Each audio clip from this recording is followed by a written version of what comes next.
Hi everybody! So the PlayStation 5 is in its third year of life. This is typically the point Sony does a mid-cycle refresh and release a slim model. Well, yesterday the slim version of the PS5 was unveiled. Personally, it doesn't matter much to me because I already own one, which I use to showcase the majority of the gameplay you find on this channel.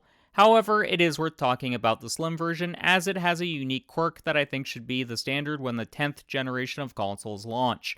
But what is that feature? So the feature I think should become the standard going forward is a detachable optical drive.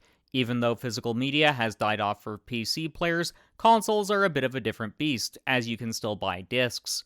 There are always going to be a group of the install base that will just always want physical media. I'm actually one of them, as I far prefer having the physical copy. Now that's not to say digital doesn't have its advantages, and I definitely have an extensive library of digital games on both PS5 and my PC. I just feel like detachable disk drive should be a standardized feature going forward because game preservation is becoming more and more of an issue, and having physical media ensures these games live on. Also, if you look at it from a digital perspective, games can be taken away at any point in time because of licensing rights. That's why the remaster of Scott Pilgrim vs. the World was such a big deal, as that game had been ripped away from the players thanks to Ubisoft losing the rights to it. Because of that, it had been removed from digital storefronts. Also, if we're being honest, that will happen again eventually. So just having games physically ensures you'll always have them, unless of course you sell them or they get stolen. Another example of a game being taken away from players is PT.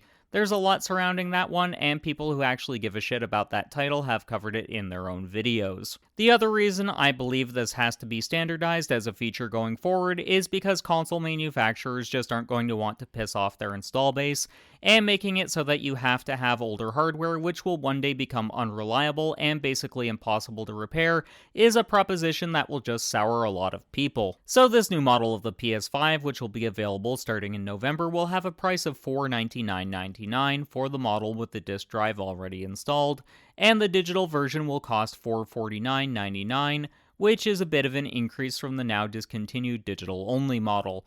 This is something that's worth noting. The new PS5 Slim model will replace both versions of the console, which is a smart move on Sony's part as it really reduces the number of SKUs on the market, which will reduce costs long term.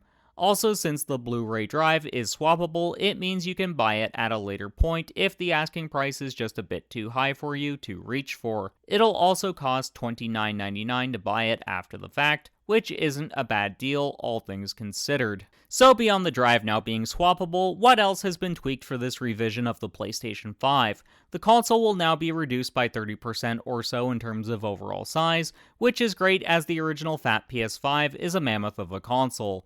It'll also be 24% lighter, which will be ideal for some setups. The other facelifts are there are now two USB-C ports on the front instead of the single USB-C and USB-A found on the fat model.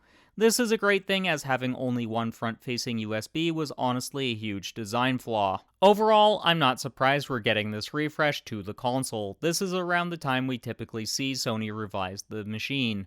Also, this particular model had more or less leaked months ago, and last year there were reports that Sony were looking at a console with a replaceable disk drive. I imagine this iteration of the PS5 getting announced will stir a hornet's nest of rumors regarding a PS5 Pro. I don't think that will happen, but I'll cover that in another video in the future. If you want to see that video, let me know in the comments section and I'll prioritize it. Overall, I think it's great we're getting a refreshed version of the PS5.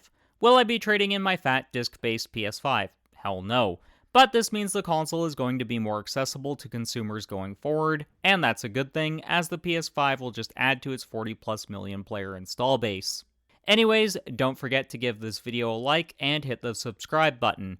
If you want more of my Sony-related content, why not check out my video on why Insomniac Games needs to take a break from Marvel games after Wolverine. Or you could check out my video on the rumored multiplayer project Insomniac have in the works. Until next time, keep blazing that trail.